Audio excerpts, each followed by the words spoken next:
would like to thank the EDA and Leanne in particular for welcoming us back this year. This has become a must-do conference for CAP, given the quality of the content and the people that you attract, key stakeholders for us, so thank you for that. For those of you who aren't familiar with CAP, as the name sort of suggests, we represent Canada's oil and gas producers, and all told our members produce about 85% of Canada's oil and natural gas. I want to give you kind of the state of play of the industry today, where we stand, some of the trends that we see, and drive home the point that even though things have improved, we're seeing more activity associated with the industry, we do face significant challenges over the course of the next year or so that we need to continue to address as an industry. So although things are better, not quite where they could be. And really the story of the last few years starts with revolution in technology in the oil and gas industry. And that's the ability to drill horizontally and hydraulically fracture at multiple stages in a well. And I thankfully won't get into all of that today, but the result of that was it opened up all of these new resources in North America. And you can see them here on the map in orange and red. These were resources that we knew were there before, but we couldn't actually extract them economically. And so to give you an example, 10 years ago, we thought we were running out of natural gas in North America. Companies were building LNG facilities, liquefied natural gas facilities, to import natural gas into Canada, including in British Columbia. Today, we have more than 300 years worth of supply in Canada alone that we know we can produce and sell to market. So it's been a dramatic revolution. And if you add more supply onto the market, of course, it has a consequence on the price side. And so in 2008, we saw gas prices drop. And of course, in 2014, about August, we saw oil prices drop pretty dramatically. And that's where we've been ever since. Oil prices have risen, thankfully, and that's why you're seeing more activity today in parts of the province. So, you know, our key measure at CAP, probably not the best, but is, you know, how is the industry doing from a capital investment standpoint? So in 2014, our last good year, the industry invested over $81 billion worth of capital into the Canadian economy, by far the largest investor of capital by economic sector. By the time last year rolled around, we were below $40 billion. This year, we're expecting a rise of about 20% on that measure. But key point on this front is that you'll notice in the yellow bars, the oil sands are going to continue to struggle. And that's because the oil sands projects are much more large compared to traditional oil and gas drilling activity. And so to start an oil sands project, you need billions of dollars worth of capital. To drill a well, you need millions of dollars worth of capital. And so it's a lot easier for companies to make the decision to drill or not drill than it is to start up an oil sands project. And I'll talk a little bit more specifically later on about where, in particular in the province, we're likely to see the upswing in activity. Outside the oil sands, most of our capital goes into drilling wells. In 2014, again, the last year of the peak, we drilled about 10,800 wells in Western Canada.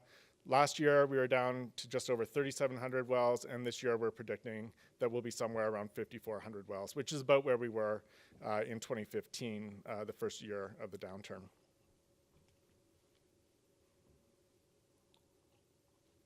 So, what are the challenges I spoke of?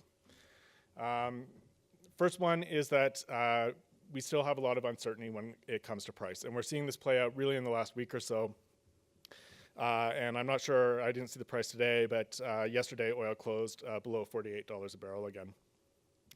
And we're seeing that uncertainty for two reasons. First, prices were rising in part because OPEC countries agreed to production cuts, but they have a history of making those deals amongst themselves and never actually living up to them. And the real cuts end up traditionally being lower than what they actually said that they would do.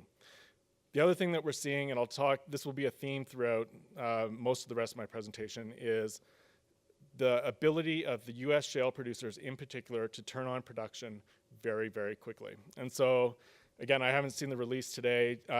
Today is supposed to be the next regular report on the amount of oil that is in storage in the United States. The prediction was that as of today, the US would have more oil in storage than it's had at any time in its history. And again, that speaks to that ability of those U.S. producers to turn on production so quickly on price signal. OPEC thought that they could push out this production by allowing prices to continue to decline. But what they've seen is the U.S. producers in particular, Canadian producers as well, have gotten very efficient at reducing their costs and getting better at their business. So they haven't actually been able to push out that shale production at all.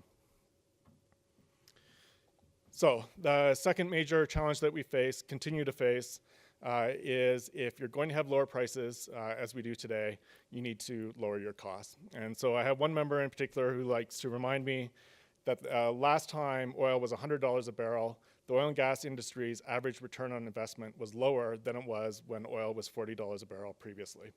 And that's, there are lots of reasons for that, but it's primarily a signal that our cost structure got out of whack. And so companies are still trying to bring that cost structure down into the new reality. They're being a lot more disciplined in their operations. They're being a lot more efficient. So we've seen things like drilling times come way down, which is helping.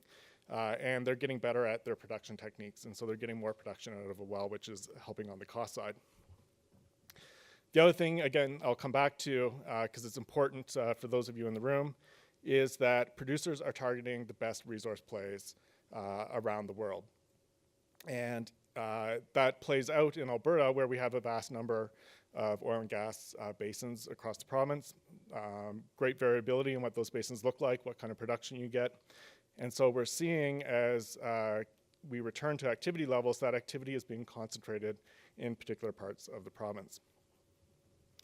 And then finally, where CAP comes into play is continuing to be very concerned about government policy and the potential for government policy to add costs to the industry.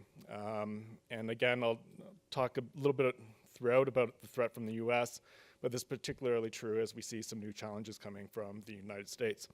So as CAP, as industry, we're partners in government trying to meet their policy objectives, but we need to make sure that they're meeting those objectives in a cost-effective way for business.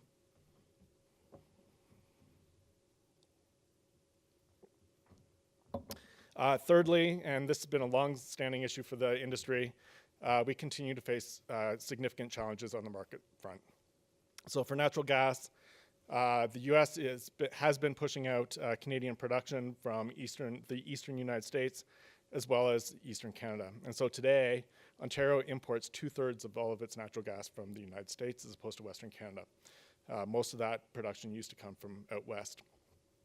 So we had some good news on that front last week.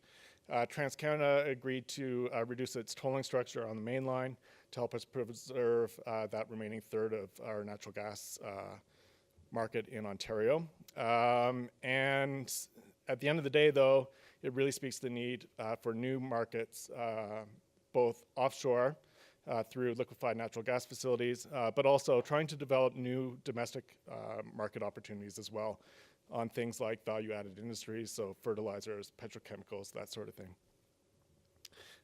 With oil, we have two challenges. The first one being that our capacity to transport oil by pipeline out of Western Canada is filling up. So today, about 3.9 million barrels of oil a day moves through Western Canada, and we only have capacity to ship about 4 million barrels a day.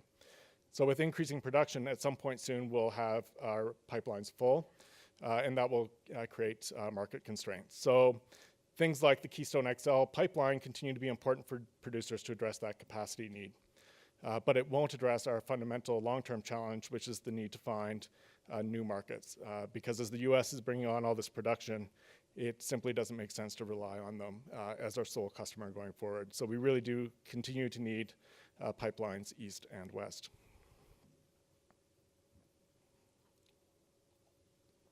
So the United States, as I said, continues to be a theme. The potential is that the situation compared to Canada continues to make it more challenging for Canadian producers. So the new administration has promised to reduce corporate taxes.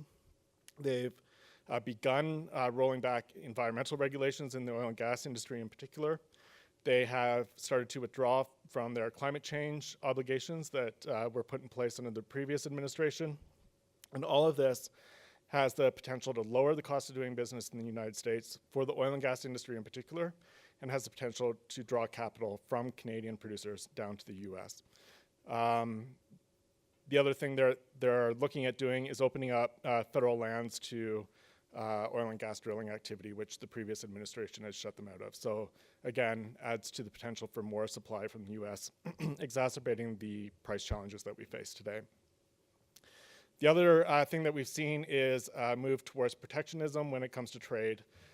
So things like the potential for a border tax are a great concern for our producers and would have a devastating impact on the economy as a whole, not just for the energy sector.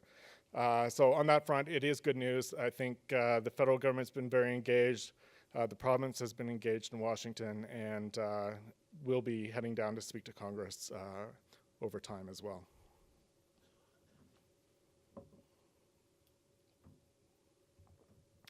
So getting into a couple more specifics on the environmental front in particular, climate policy continues to be a significant challenge for us.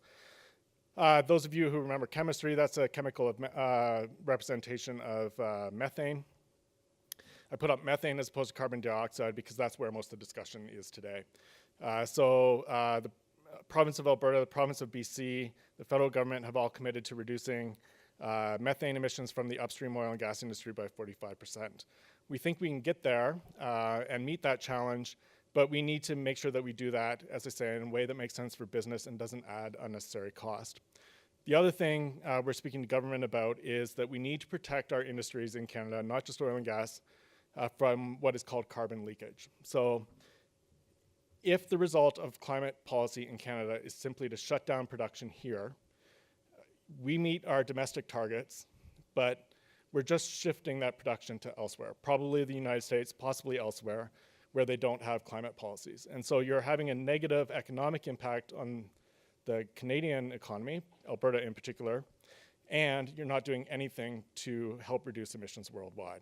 So if we're going to put these prices in place, we need to make sure appropriate mechanisms are there to prevent that from occurring, because we should be meeting our targets in a way that continues to allow industry to grow and thrive, and therefore we would have a positive impact on the environment. This little guy is presenting us with some unique challenges right now as well. The last month or so, I've been out speaking to many of you and many of your municipal politicians about caribou policy. We're under a deadline under federal policy for the provinces to come up with effective range management plans for the caribou species in the province.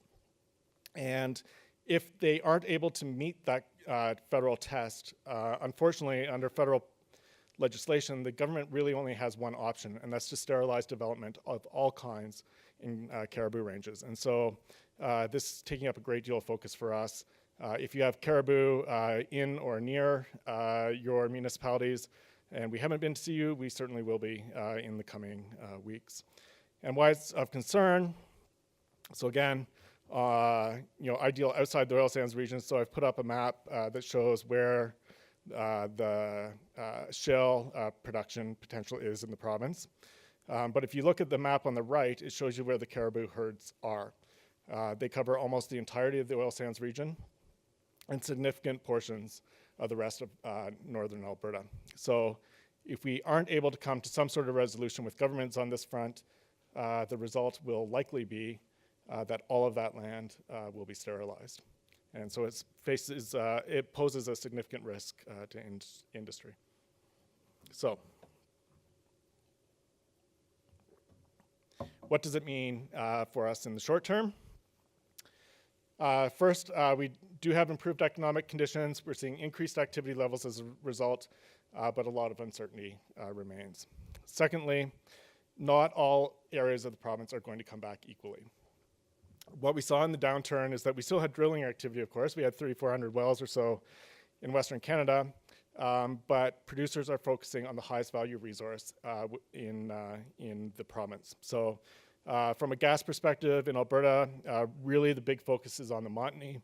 There's a very large world-class resource that runs basically from Grand Cache up through Grand Prairie, up through Fort St. John, and up past Pink Mountain in northeastern British Columbia. Liquids rich, relatively low cost, really good play from a gas perspective, probably one of the top 2, if not 3, in North America. The second area is really about potential development going forward. There's a lot of activity in what's called the Duvernay. Most of that activity is focused around a small place called Fox Creek between Edmonton and Grand Prairie. And producers that are operating there are just moving that play past an exploratory phase and into more of a ongoing production phase. But that's really about potential future down the road. From an oil perspective, most of the drilling has taken place in two resource plays. The first is the Cardium, which more or less runs up the foothills. A lot of the focus of the drilling activity there has really been around kind of the Rocky Mountain House area.